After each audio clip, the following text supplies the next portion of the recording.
playing fields of Melbourne to the stands of Shanghai Park. We will fight our battles to the end. We will surely leave a mark. We're the Tigers of the VFL and we sing in harmony. We're the Tigers born in black and gold. We're the boys from Werribee. And good afternoon, everyone, and welcome to Tiger Talk here on, if we can turn my right microphone on there. No, the microphone down the bottom there, Muskie. There we go. Got the microphone on now. Muskie will be sacked, but it'll be all right. No, good afternoon, everyone. Welcome to another edition of Tiger Talk here on 88.9 Win FM. We're here through till 5 o'clock, and then the Western Region Footy Show will be on after that. Coming up on the program today, Mark Stone will join us with his tips a little later on. Brad Scott, the North Melbourne coach, is going to join us shortly, and our senior coach, Scott West, is on the line and ready to go. Benny Taylor's in the studio with me. G'day, Ben. Hey, Kev. How are you? Very good, thank you. Westy, welcome. Thank you, Kev. And I got him before the call me text tonight, Kev. You don't, I was sitting here poised with my ring now text ready to go. Mate, tough one last week, wasn't it? Yeah, it was tough. It was, it was. It was disappointing. It's probably as disappointing as I've been all year in regards to losing. And that's taking nothing away from Coburg, but I guess we didn't play well. Seemed to be a bit lacklustre during the game and poor conditions, and we got in front with about 2 minutes to go, and then end up losing by 3 points. I guess the most frustrating thing out of that is that when the boys actually did decide to play some football, you could see that they easily could account for the Coburg side, but they just didn't come to play at the start. And I know I saw you quoting him 100% right. Attitude. It's all about attitude.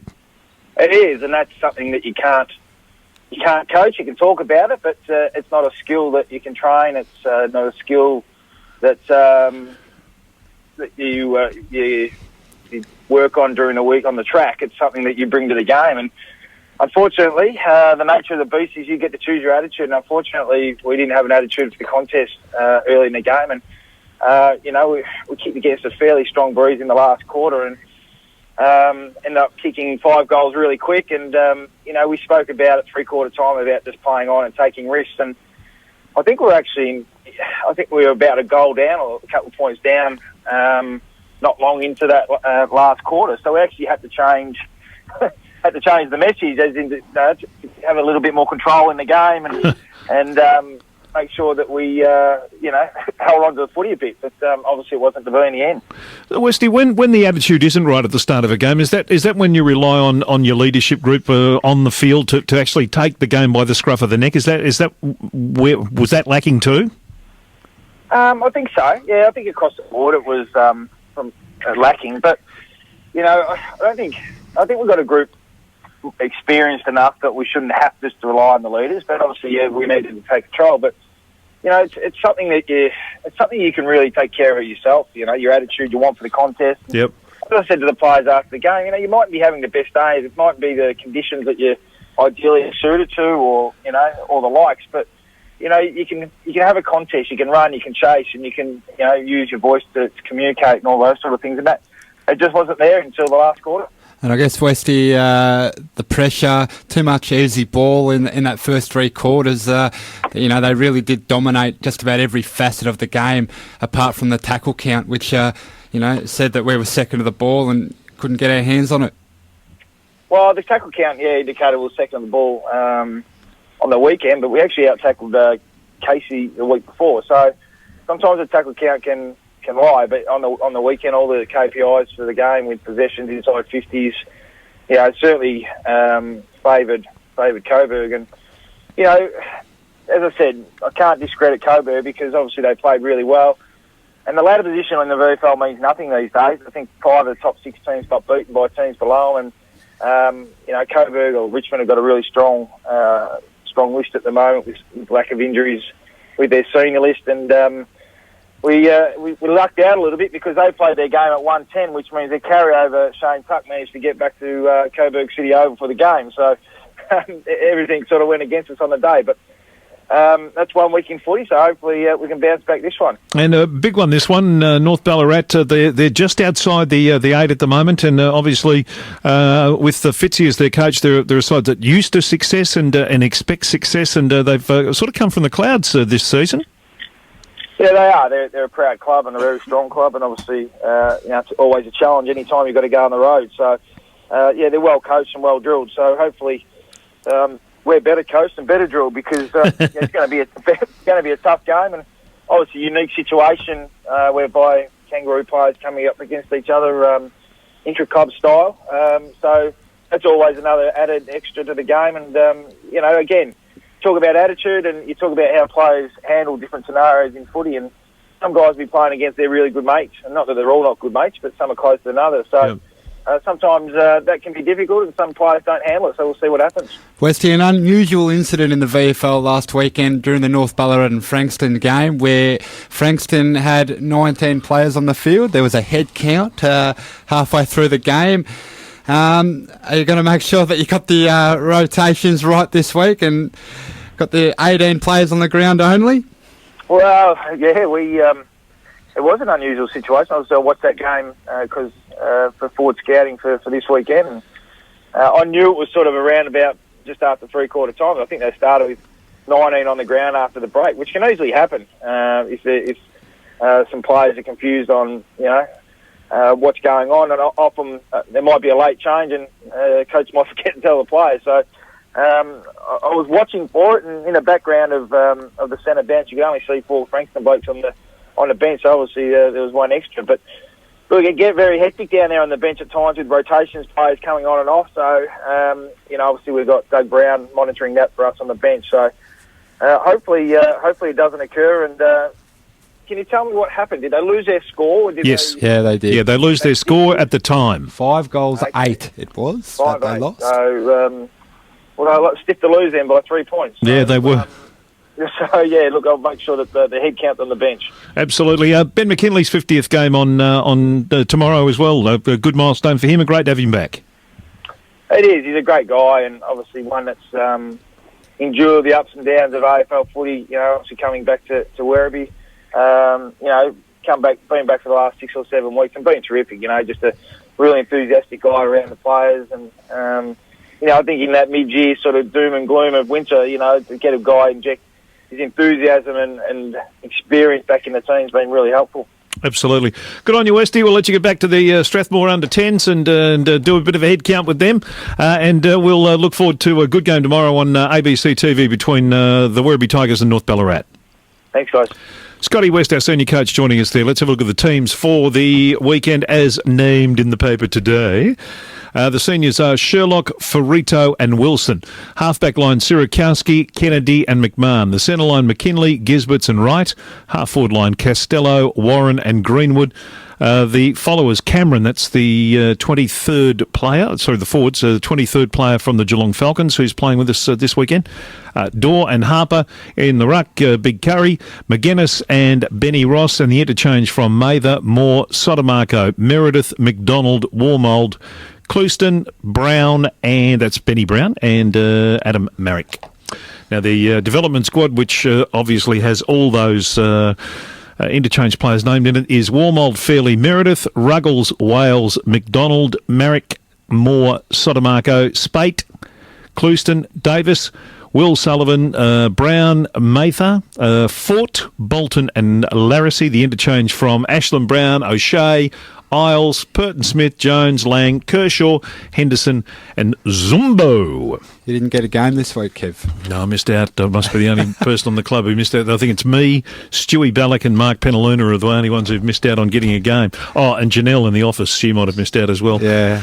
Let's have a look back at the results from last weekend. It was a 21-point loss in the Development League. Coburg winning 13-91. Werribee Tigers 16-9-70. Massive hit in that game early on. Jai Bolton absolutely knocked out cold in the first quarter. Jai was? Yeah, really rough game, and both teams were up for the contest very early, but Coburg just in that last quarter kicked away, and it was probably one that got away. 3 goals, 7 in the last quarter. They one kicked. that got away from the development side last Sunday. They probably should have got the win. Were the scores even at 3/4 time? They were. There you go. So they've kicked. Well, this is. Scores are the wrong way around. Yeah, they are, aren't they? Yeah, it's 9-16-70. Yeah, there you go. That's cut and pasted off the AFL Victoria side. So there you go. Oh, well, Hicks got 3. Henderson, Tudor, Sullivan, Zumbo, Fort and Davis. Goals, and the best players were Billy Isles, Sam Wormold, Will Sullivan, Robbie Hicks, Brett Meredith and Zumbo. And in the seniors, of course, it was Coburg 12-9-66. That can't be right, too. 9-12-66. 9-12-66. Why would they do them with the stupid scores? Fair dinkum. I just cut and paste that off today. I didn't even pay any attention to it. So 9-12-66 to the Tigers 9-9-63. And the goal kickers, Harper with 2, Warren with 2, McKinley with 2, Costello, Marrick and Kennedy. And the best players, Curry, Mather, Ferrito, Kennedy, Harper and Sirakowski. Good return there from Jared Mather.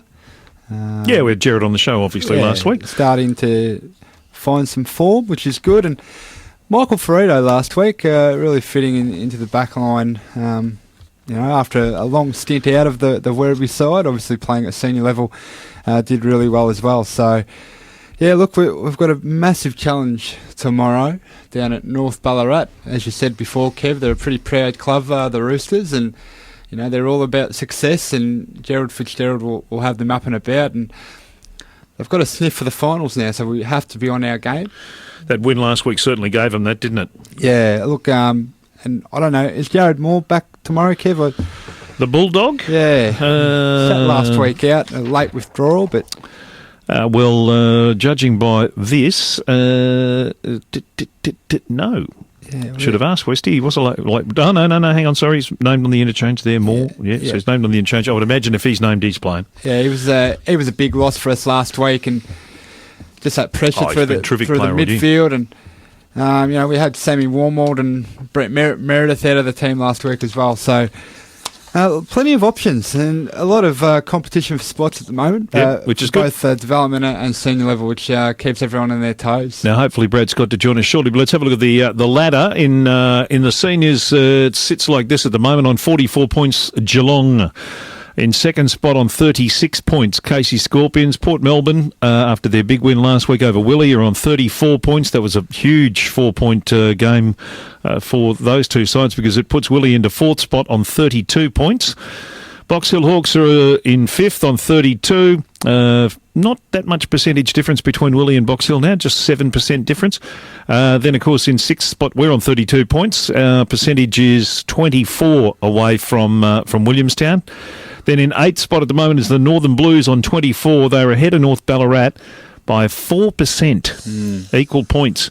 So she's nice and tight. Sandringham hanging there. They're in 10th at the moment on 22 points. I pretty much think you can rule a line across underneath that. I don't think anyone of the bottom four teams are actually going to make it. Essendon on 20, Frankston on 20, Coburg Tigers on 16, and Bendigo Gold yet to open their account. I think the problem for Werribee last week, if we won last week, we would have gone outright second. So it was a critical game last week. No, we would have been. We would have been behind Casey Scorpions on percentage. Would have been in third spot on percentage. So there you go. The North Melbourne senior coaches are joining us now. Brad Scott, g'day, Brad. Welcome to the program. Thanks very much for having me on, guys. No, our pleasure, mate. It's Kevin Hillier and Ben Taylor. It is a unique week for you guys at North Melbourne with you've got almost your New South Wales, Queensland state of origin type scenario, because you've got mate against mate. Yeah, that's right. It always generates an enormous amount of interest at training throughout the week and potential matchups. And, it's always a great occasion for our club to... we've got a really good relationship with both our affiliate VFL clubs, and we look forward to this matchup twice a year usually, and hopefully in a final. Brad, knowing what a fierce competitor you were as a player, what do you tell your players? Don't kill each other, don't hurt each other, or the gloves are off, boys, do what you like? No, I think it's really important, because the attitude we go into this, we take into this game, is that we want to see fierce competition. We expect that our players compete for both teams really well, but they do it in a respectful manner. And I think all our players do respect the talents that each possess, but they go about it in the right way. And I think it's really important that our guys attack the contest and they do that consistently. But I think there's mutual respect on both sides. One thing, Brad, that I must say is actually almost physically noticeable is the respect that the North Melbourne players bring when they come to the Werribee Football Club, and I'm sure it's exactly the same at North Ballarat. It's not an imposition for them to be playing. It's actually something that they enjoy doing and that they embrace. Absolutely. We really value the relationship that we have with Werribee. I think that they've embraced our players extremely well. It's a really important part of our development program that our players who are not playing the AFL side go back and play a really good brand of footy. And I'm been really pleased the way that Scotty West has been coaching this year, and our guys feel really welcome down there, and that the Werribee players really embrace our boys, and we make sure that our boys go down, with an attitude that they want to help the Werribee Football Club be successful, and I think that's worked pretty well this year. Yep. G'day, Brad. It's Ben Taylor. How you going? Good, thanks, Ben. That's the way, mate. Look, obviously it's been a very up and down year for the Kangaroos, but from a Werribee perspective, how have you seen, the Werribee listed North Melbourne players? The season so far? Obviously, Jared Moore is on your coaching staff, and another boy, Luke McDonald, who you're going to get your hands on next year. What do you reckon? Yeah, look, I think it. This year's been a really a tough year in a lot of respects for the senior side. But I think that the great thing for us is that we feel that we've been probably the Fremantle game over in Perth. We got within a couple of goals in the third quarter, but we never looked like we were in a winnable position in that game. But the 15 of the 16, we felt we should have won the game. So, we've been really competitive in every game, and, we need to learn how to win. And that really comes from having good depth on your list. And, I look at, a lot of players. Levi Greenwood's been in and out of the side, but Jordan Gizzard's been pushing up for senior selection. Luke McDonald's a player we're really excited about, but a key component for us at North is developing our young players, but doing that in a winning environment. And I think, the environment that's been created at Werribee has been really successful for us. A lot of other clubs talk about wanting a standalone team, and you look at Collingwood and Essendon and Richmond all probably going down that path. Geelong have done it for a few years, but we think we've got a great setup with North Ballarat and Werribee, and that helps our development program. And the way it allows you to develop, particularly this year we've seen young Curry come through in the ruck, who's someone who I imagine you'd be pretty excited about his future. Yeah, well, just you have a look at the game tomorrow, that Daniel Curry and Majak Dor will be sharing the ruck duties and playing forward, and I expect they'll be a real handful for North Ballarat when either of them play forward, and probably it's going to be a big task for Ben Maybon at North Ballarat to try and combat those boys. So therein lies a great strength of our relationship with North Ballarat and Werribee, that we've got three genuine ruckmen playing tomorrow, and if we had a standalone side, we'd have three ruckmen, and we'd be trying to put them all through the ruck at different stages, which we know is very difficult to manage. So that dual alignment works really well for us. How are you finding the continuing development of Majak Dor, Brad? You gave him a taste at senior level this year. He's come back to Werribee with a pretty good attitude and still developing and getting better each week. How have you seen the year so far? Yeah, I think it's been great for him to get a taste of it. I was really reluctant to expose him to senior footy until he really earned his position, and I really wanted him to come in and have an impact at AFL level, and I think everyone's seen that he can certainly have an impact, and he's still got a fair bit to learn, but the upside is enormous, and I think that once he starts to develop some consistency in all parts of his game, he's going to be a pretty dominant AFL player, but he's still got a bit to learn, and fortunately he's got a great appetite for learning. Brad, the other side of it, I guess, we talk about Curry and McGuinness and some of those younger boys. When you get a bloke like Michael Ferrito come back to Werribee, it's obviously a big ask for him. Yeah, it is. It is. But he's a thorough professional. Yep.